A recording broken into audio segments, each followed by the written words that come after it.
Tonight, tens of thousands take to the streets for a record-breaking walk with Israel.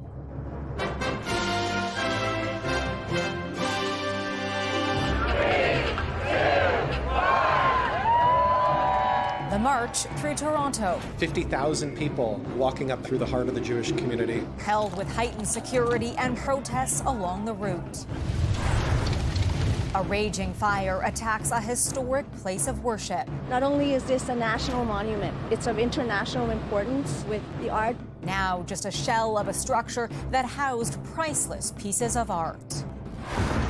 And a commitment to protect killer whales. Fishery closures and new speed limits to support the endangered species off BC's coast. We slow the vessels down and it can reduce the risk of whale strike.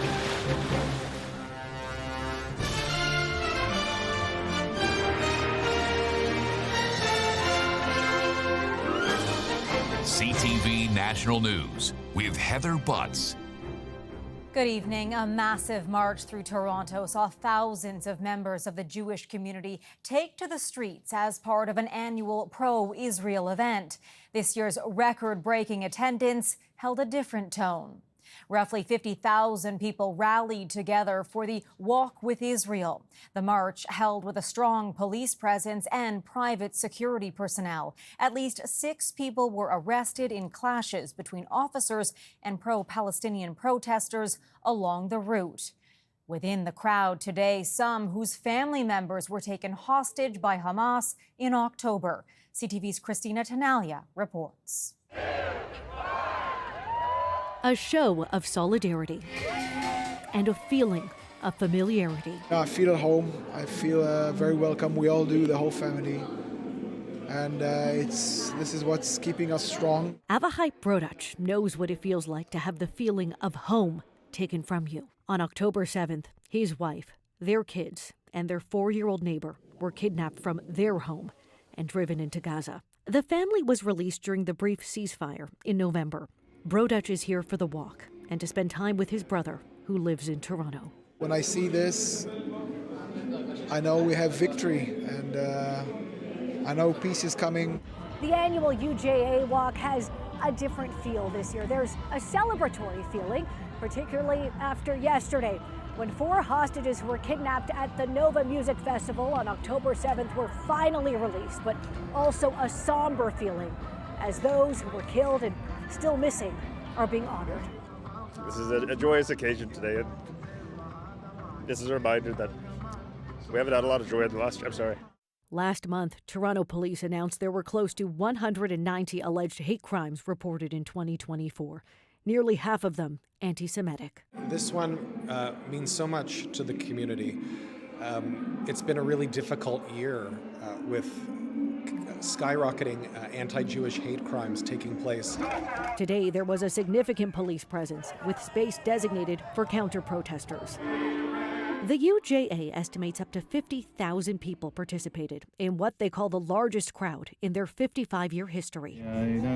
Downtown, where an encampment has remained at the University of Toronto since early May, Jewish community members and students gathered for a vigil supporting Palestinian liberation. There is a large and growing segment of our community who is horrified by the actions of the Israeli government.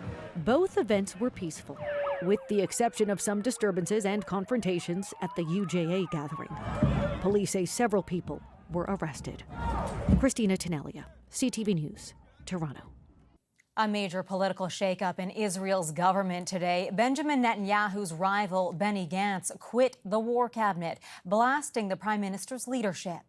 לצערי, נתניהו מונע מאיתנו להתקדם לניצחון האמיתי שהוא. The resignation delivered a blow to Netanyahu 1 day after Israeli forces rescued 4 hostages. The Hamas-run health ministry says nearly 300 people were killed and hundreds wounded during the IDF's brazen raid.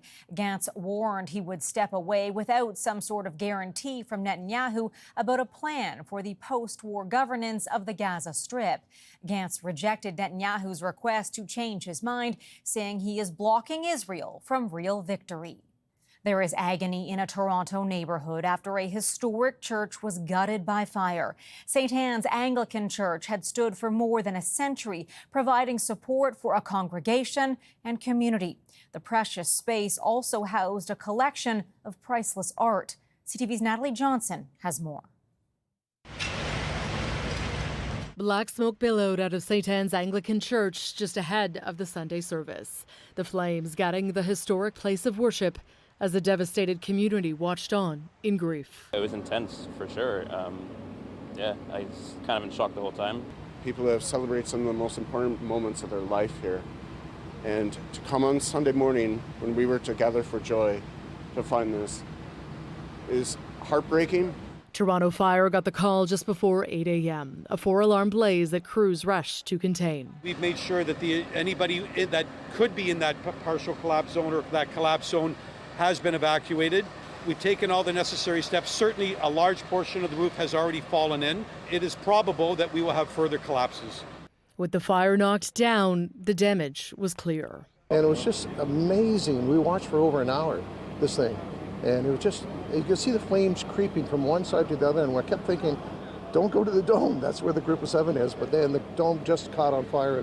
Invaluable artwork, including paintings by 3 members of the group of 7, destroyed in the blaze. It was a group of 7 doing kind of Byzantine-style art.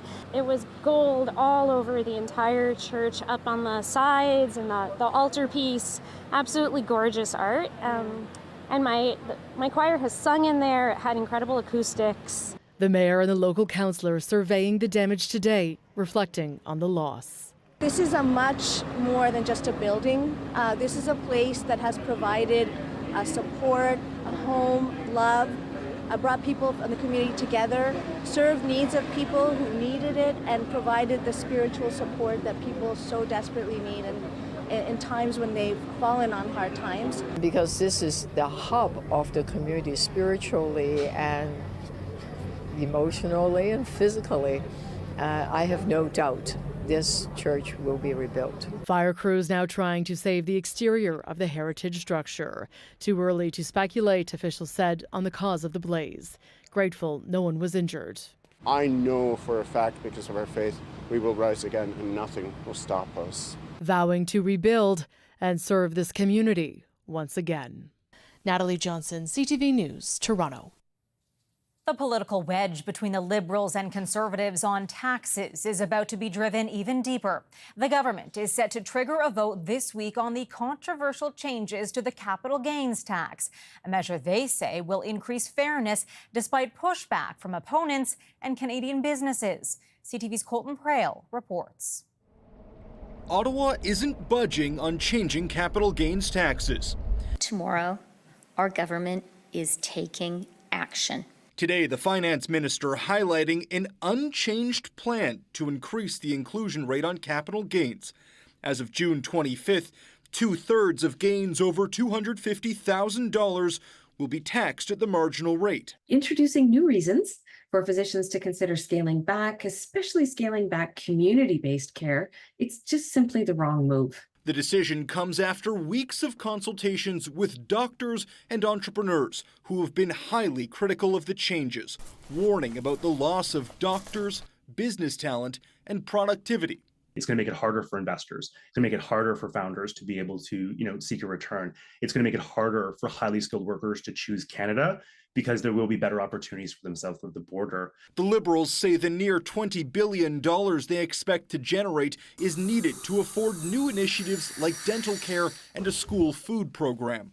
Do you want to live in a country where we make the investments we need in healthcare, in housing, in old age pensions?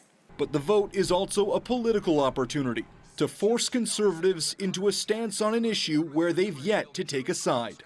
We may see something of a shift in the polls as people look less at what they are critical of in terms of what the current government has done, and they start to look at what the alternatives being presented by the opposition are. The NDP are expected to support the change.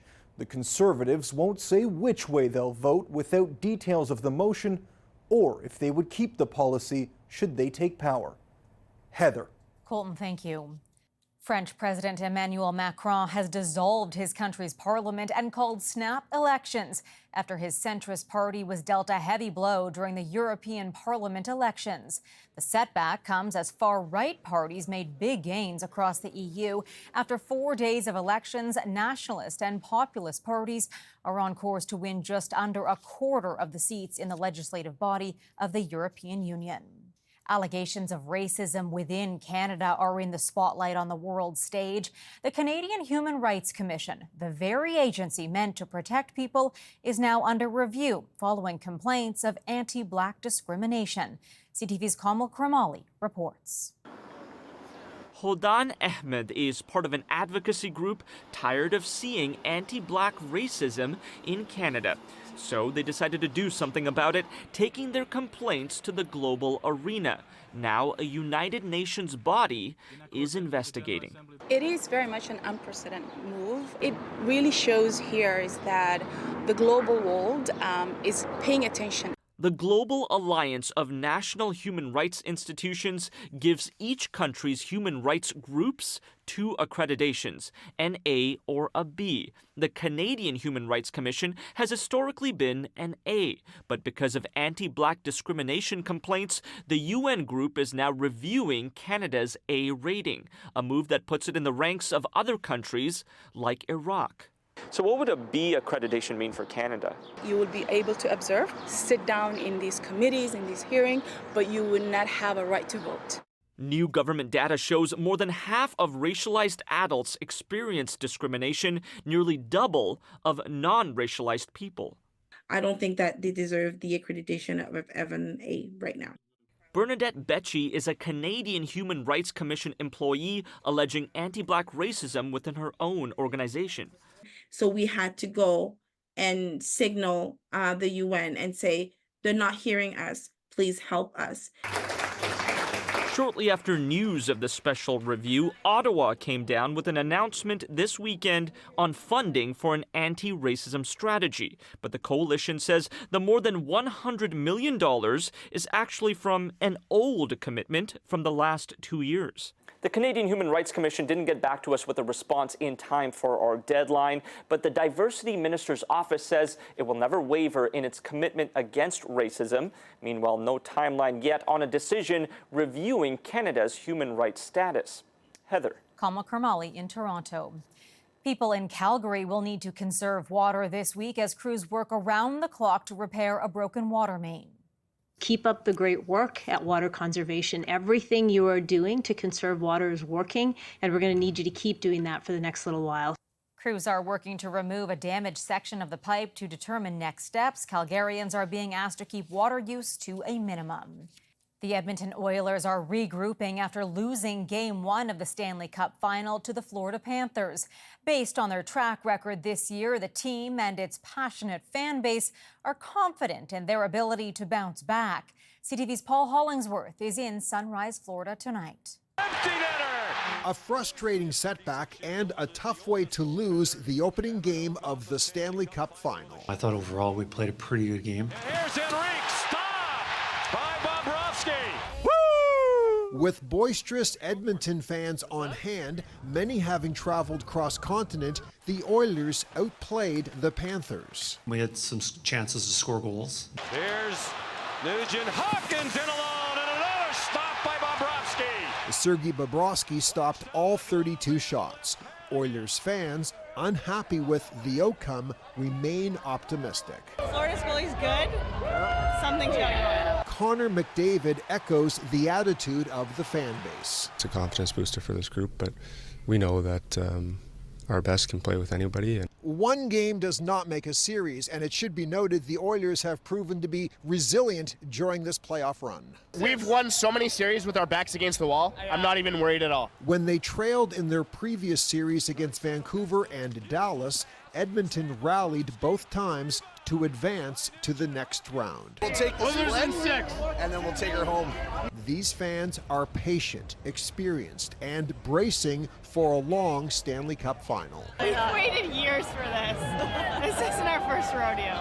Go, Canada, go! They did not travel such a long distance only to give up so soon. Following Monday's game, the series moves to Edmonton for games 3 and 4 starting Thursday. Paul Hollingsworth, CTV News, Sunrise, Florida. Still ahead tonight. If we just keep working at it, then that gives them the best possible chance for survival. Slowing down to help speed up the recovery of an endangered species. Sibling support making a pitch for an all-star brother. The endangered killer whale population off the coast of BC faces the twin threats of pollution and a dwindling food supply. Now Ottawa is pumping millions into a plan to protect them, but even that may not be enough. Here's CTV's Andrew Johnson. With just 75 southern resident killer whales left, there is a new effort to make sure they're left alone. You slow the vessels down and it can reduce the risk of whale strike. It does also reduce the acoustics, the sounds that are put into the marine environment by human activities. The federal government is spending more than $3 million to support a program that decreases the volume in the waters off Vancouver Island by making sure ships slow down. Underwater noise has been reduced by 44 to 62% in key areas of southern resident killer whale critical habitat. In some areas, boats can no longer travel faster than 10 knots over the summer and fall, and they're also required to stay 400 meters from all killer whales in BC waters. I really do hope that it is enough, but I'm not convinced because we are not 100% sure of all of the risk factors that these animals face. Noise is only part of the equation. Southern residents are also grappling with a decreasing supply of food. In response, new federal regulations kicking in this month limit salmon fishing in the Orca's favorite spots to forage. The southern resident population peaked at 98 after a surge in the 80s and 90s. The trend has since reversed, but those involved in the effort to slow the decline are still hopeful. As long as there's a will, and the will is still pretty strong on multiple players' parts, yes, then I think we can bring underwater noise down substantially and really help the southern resident killer whales out. If we just keep working at it, then that gives them the best possible chance for survival that we can give them. Andrew Johnson, CTV News, Vancouver. Still ahead, painful partings. Renters forced to bid a reluctant farewell to their furry friends.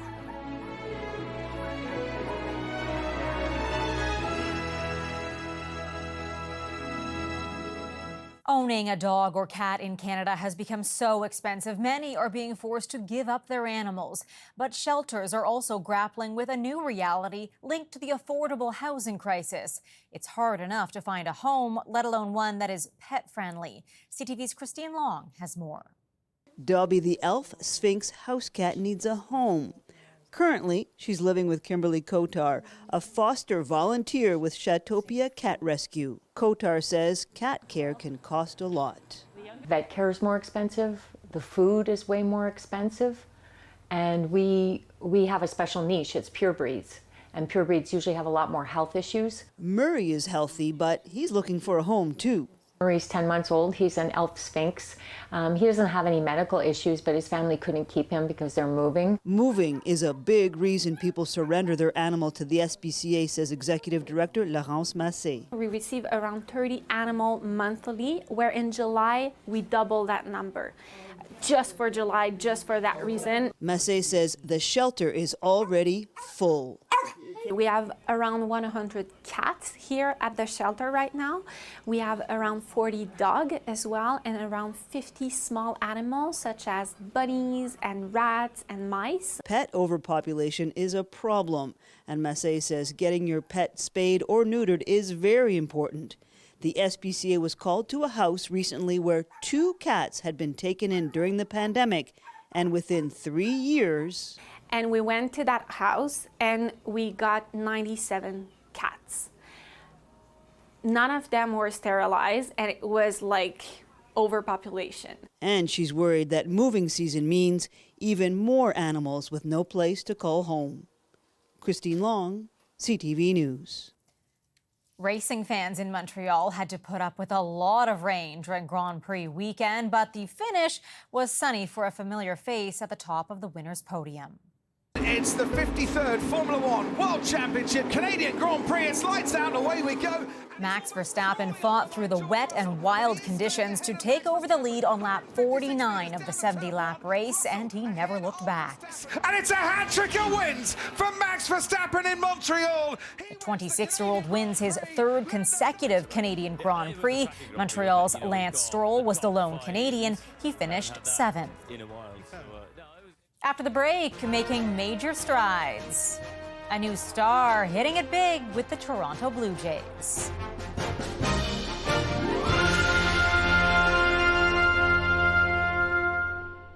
The Toronto Blue Jays took a big swing on a call-up from the minor leagues, now making the case to be a Major League All-Star. Davis Schneider has cemented his place as a regular on the roster and is also a huge hit with fans. CTV's Garrett Berry explains. Gifted with a bat since he was just a child. He would throw up like a little, plastic wiffle ball and hit it with a mini bat. Like he was doing that when he was really young. Davis Schneider is finally bringing big league stadiums to their feet. Just the amount of people who were reaching out to Madeline and I and our dad on Twitter, just saying like, he's so easy to root for. Take it from these guys, the unofficial Schneider fan club, all the way from Newfoundland. He's a bit of like a character per se, I think it's like the whole gimmick of the mustache and just kind of his personality kind of seems to be, pretty good. It wasn't always easy. A late round draft pick. He spent years in the minors before last year's big break. He has said to me, I'm not going to take anything for granted. But in Toronto, the cult of Schneider is exploding. People relate to him. Like he's gritty, steel toe boots, hard hat, doesn't wear batting gloves when he's hitting. He's like 5'9". Sorry, Schneider, I had to trip you for that one. I had to get that in there. He's just a common man that happens to be good at baseball. The payoff has been extra special. In 2020, Schneider and his sisters lost a sibling, Stephen, who had struggled with drug addiction. I mean, it's a testament to our parents. I think to pat ourselves on the back, I think it has a lot to do with us. And I think Stephen helped humble him a lot too. So it's awesome. And now his sisters are rallying Jays fans to vote him into baseball's All-Star game, doing anything they can to get a small edge. One of my coworkers was like, you should really, email this company wide. And I was like, I don't know, that seems like a lot. And again, because I'm pretty new, like this is going to be a lot of people's first impression of me. But she said, no, like you definitely have to do this. This round of voting is open until June 27th. Garrett Berry, CTV News, St. John's. Some great family support. That's our newscast for this Sunday evening. For all of us at CTV National News, thank you for watching. Omar and Sandy are here tomorrow, and I'll see you again on Friday. Good night.